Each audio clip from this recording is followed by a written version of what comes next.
America में मुकीम नेपाल की दो जवान साला लड़कियों को बड़ी बेदर्दी के साथ जान से मार दिया गया है और दोनों के कत्ल के इल्ज़ाम में दो इंडियन अफराद को अरेस्ट कर लिया गया है। अब ये जो जान से गई हैं दो बेचारी लड़कियां, ये कौन थी, इनके नाम क्या है और क्यों मारा गया है, वो भी आपको बताते हैं। दूसरा, ये जिन दो अफराद को हिरासत में लिया गया है, इनका इन लड़कियों के साथ क्या ताल्लुक था, तो ये ज़रा ध्यान से सुनिएगा वीडियो, बड़ी ट्रेजिक स्टोरी है। एक लड़की, मैं बताता हूँ, स्टूडेंट थी जो कि 2021 में अमेरिका गई थी पढ़ने के लिए, ठीक है जी, हॉस्टन कम्युनिटी कॉलेज में वो पढ़ रही थी। दूसरी लड़की एक हाउस वाइफ थी, यानी कि शादीशुदा थी, उसका हस्बैंड इंडियन था और वो गई थी, वो भी 2021 में ही वर्जीनिया गई थी, अमेरिका गई थी। एक स्टडी वीज़े पे गई नेपाल की लड़की, दूसरी अपने हस्बैंड के साथ गई अमेरिका। दूसरी लड़की का हस्बैंड इंडियन था। पहली लड़की तलाक याफ्ता थी, ना कोई उसका बच्चा था ना हस्बैंड था। वो अपने अपार्टमेंट में अकेली रहती थी जो स्टडी वीज़े पे गई थी। अच्छा, पहले मैं स्टडी वीज़े वाली लड़की का जन्म आपको बता देता हूँ। उसका नाम था मूना पांडे और उसकी वालदा का नाम अनीता। अनीता उसकी वालदा, ऑफ कोर्स वो नेपाल में थी, और ये मूना पांडे जो है ना, ये स्टडी कर रही थी। ये कुछ दिनों से अपनी फैमिली के साथ राब्ते में नहीं थी, इनका फ़ोन से आपस में राब्ता कट चुका था। इसके घर वाले बड़े परेशान थे क्योंकि ये उनकी अकलौती औलाद थी। अनीता का ना कोई बेटा था ना ही उसकी कोई बेटी थी, सिर्फ ये मुन्ना उसकी एक लड़की थी जिसको उसने अपनी सारी जमा पूंजी लगा के अमेरिका हायर एजुकेशन के लिए, आला तालीम के लिए भेज दिया। अब उसके बाद क्या हुआ कि जब ये अपने अपार्टमेंट में गुज़श्ता एक हफ़्ते 10 दिन से जो अपनी फैमिली के साथ राब्ते में नहीं थी, वक्त गुजरता गया, इसके जो फ्रेंड्स थे उनको भी तशवीश लाक हुई कि आखिर मुन्ना गई कहाँ। तो बाद में पता चला, किसी ने इतला दी कि इस घर में कोई बॉडी है, तो पुलिस ने जाके देखा तो उसकी लाश वहाँ पे मौजूद थी, मुन्ना की। वहाँ पर अब कोई जो है ना वो पता नहीं था कि किसने कत्ल किया है। फिर 2 दिन बाद पुलिस ने सीसीटीवी फुटेज उस अपार्टमेंट की जारी की, जिसमें एक इंडियन 52 साला मैन जिसका नाम बॉबी शाह था, बॉबी सिंह शाह, उसको जो है ना वो वहाँ से वापस आते हुए देखा गया। तो पुलिस ने फिर बॉबी शाह को कत्ल के शुबा में हिरासत में ले लिया है और मज़ीद इस केस की तफ्तीश जारी है। लेकिन यहाँ पर जो है आपको मैं बता दूँ कि जो नेपाली कम्युनिटी है अमेरिका में, उन्होंने एक पेज पे जो है ना वो तकरीबन 30,000 अमेरिकन डॉलर भी जमा किए हैं, ताकि ये जो मुन्ना की बॉडी है इसको तो वापस नहीं भिजवाएंगे, अमेरिका में ही इसकी आखिरी रसूमात करेंगे, लेकिन इसकी माँ जो अनीता नेपाल में है उसको बुलाया जा सके ताकि वो अपनी अकलौती बेटी का आके तो आखिरी दीदार कर ले अमेरिका। तो उसके आने जाने के अखराजात के लिए कम्युनिटी ने 30,000 डॉलर्स भी इकट्ठे कर लिए हैं। लेकिन बॉबी शाह भी ज़ेर हिरासत है, उससे तफ्तीश जारी है। ऑफकोर्स अमेरिकन पुलिस सब कुछ सच सच उगलवाना जानती है, और अब जो है ना उसकी जो भी अपडेट आएंगी वो आपके साथ शेयर करेंगे कि बॉबी शाह ने क्या बताया। लेकिन मुन्ना इस दुनिया से चली गई। दूसरी जो स्टोरी है, जो उसका नाम है मुमता कफले भट्ट।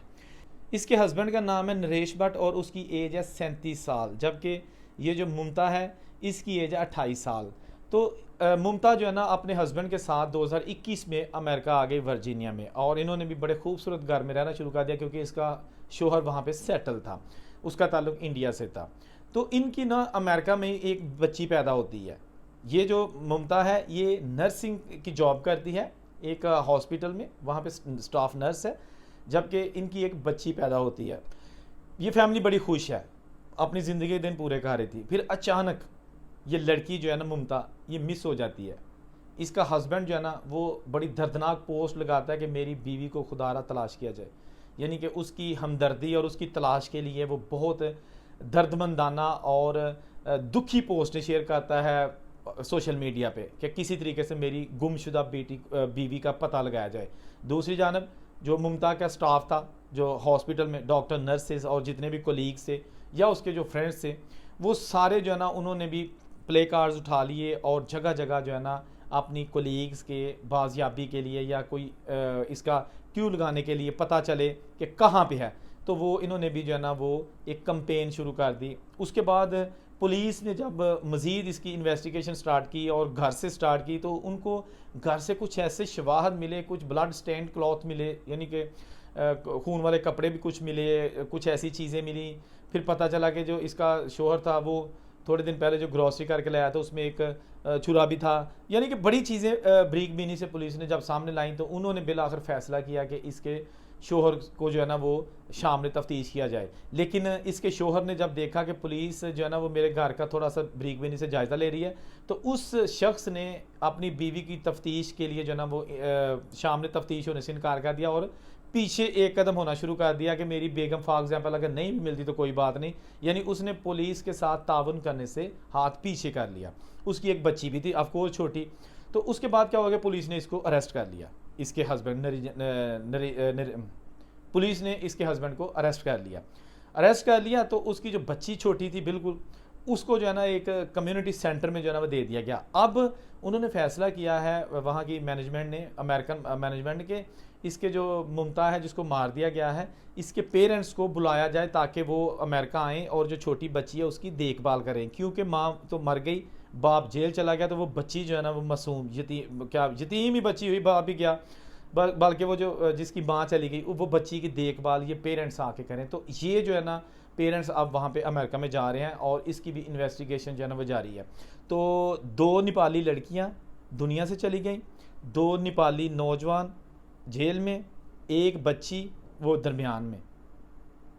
खुदा की कुदरत कि आप देखें कि इंसान समटाइम अपना पता नहीं कितना उसको गुस्सा होता है या कितना फ्रस्ट्रेट होता है कि वो किसी की जान लेने से दरेग नहीं करता।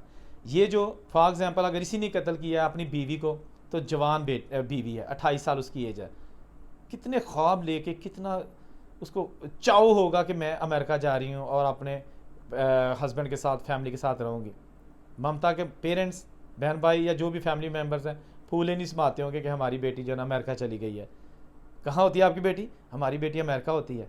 लेकिन ये नहीं पता कि वहाँ पर जो लोग रहते हैं वो दरिंदा भी बनना 1 सेकंड नहीं लगाते और 1 सेकंड में किसी की जान ले लेते हैं। और दूसरा बोबीशा, अगर उसने कत्ल किया है, अभी उस पर कोई चार्ज नहीं है, ठीक है, लेकिन उसको उसके शुबे में गिरफ्तार कर लिया गया है फॉर द फर्दर इन्वेस्टिगेशन। लेकिन अगर उसने भी किया है तो definitely there must be some reason. अब देखते हैं कि वो रीज़न क्या हो सकती है और इसके लिए जो है ना पुलिस क्या हरबे इस्तेमाल करती है ताकि ये जो ब्लाइंड मर्डर हैं इनका जो केस है उसको फौरी तौर पर जो है ना चालान पेश किया जाए और अदालत से, अगर ये गिल्टी हैं तो अदालत से इनको सख्त से सख्त सज़ा दिलवाई जाए। देखें, लड़कियां तो चली गई इस दुनिया से, ठीक है ना, अब अगर ये साबित हो जाता है तो समझे इनका भी जो है ना वो ज़िंदगी ख़त्म हो गई। तो इसलिए थोड़ा सा जो बर्दाश्त का मादा है ना, अगर उसको आप इस्तेमाल कर लिया करें ना, तो मेरा ख्याल है कि ज़िंदगी किसी की भी बच सकती है, आपकी भी बच सकती है, मेरी भी बच सकती है। अल्लाह ताला हम सब की हिफाजत करे। ये छोटी सी अपडेट थी, आपको सोचा आगाह कर दूं। मज़ीद इस तरह की ताज़ा तरीन वीडियोज़ के लिए चैनल को ज़रूर सब्सक्राइब करके बेल आइकन दबा दें ताकि आपको फौरी तौर पर रोज़ाना की बुनियाद पर मेरी ताज़ा तरीन वीडियो मिल सके। औरंगज़ेब को इजाज़त दीजिए। अल्लाह हाफ़िज़।